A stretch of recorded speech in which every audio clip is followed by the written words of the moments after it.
Trump backs down, says he misspoke on Russia meddling U.S. President Donald Trump speaks with Russian President Vladimir Putin during a press conference after their meeting at the presidential palace in Helsinki, Finland, Monday, July 16, 2018. AP photo, Pablo Martinez Monsiváis, Washington, AP, blistered by bipartisan condemnation of his embrace of a longtime U.S.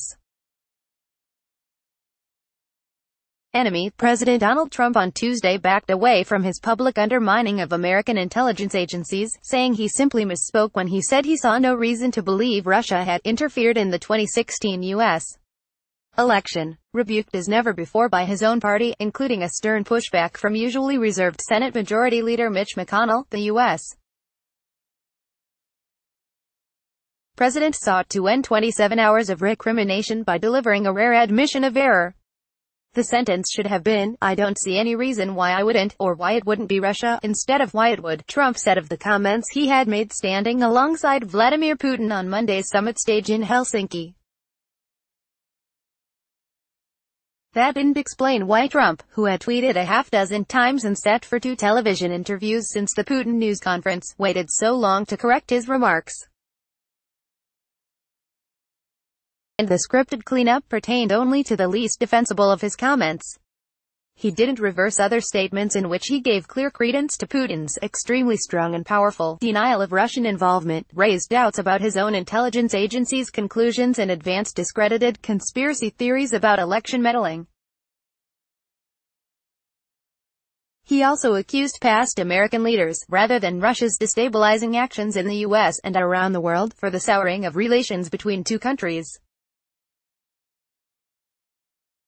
And he did not address his other problematic statements during a week-long Europe tour, in which he sent the NATO alliance into emergency session and assailed British Prime Minister Theresa May as she was hosting him for an official visit. "I accept our intelligence community's conclusion that Russia's meddling in the 2016 election took place," Trump conceded Tuesday. But even then he made a point of adding, "It could be other people also. A lot of people out there. There was no collusion at all." Moments earlier, McConnell felt the need to reassure America's allies in Europe with whom Trump clashed during his frenzied trip last week. "No ifs or buts," the GOP leader declared, "the European countries are our friends, and the Russians are not." Senate Democratic leader Chuck Schumer said Trump was trying to squirm away from his comments alongside Putin. "It's 24 hours too late and in the wrong place," he said.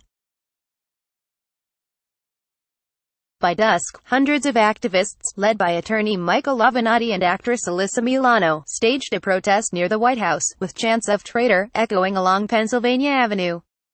Trump still maintained that his meetings with NATO allies went well and his summit with Putin even better.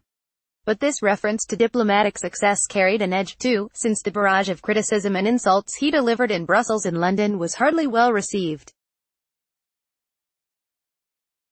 Later Tuesday, Trump tweeted, "The meeting between President Putin and myself was a great success, except in the fake news media." On Capitol Hill, top Republican leaders said they were open to slapping fresh sanctions on Russia, but they showed no sign of acting anytime soon. "Let's be very clear, just so everybody knows, Russia did meddle with our elections," said House Speaker Paul Ryan, another steady Trump political ally. "What we intend to do is make sure they don't get away with it again and also to help our allies." In the Senate, McConnell said, "There's a possibility his chamber would act," pointing to a bipartisan measure from Sen. Marco Rubio, our Florida, and Senator Chris Van Hollen, DMD, to deter future Russian interference by ordering sanctions against countries if they do. Both parties called for Secretary of State Mike Pompeo and other officials to appear before Congress and tell exactly what happened during Trump's 2-hour private session with Putin. Pompeo is to publicly testify before the Senate Foreign Relations Committee on July 25. Schumer also urged the Senate to take up legislation to boost security for U.S. elections and to revive a measure passed earlier by the Judiciary Committee to protect Special Counsel Robert Mueller's investigation into Russian election interference. But minority Democrats have few tools to enforce anything.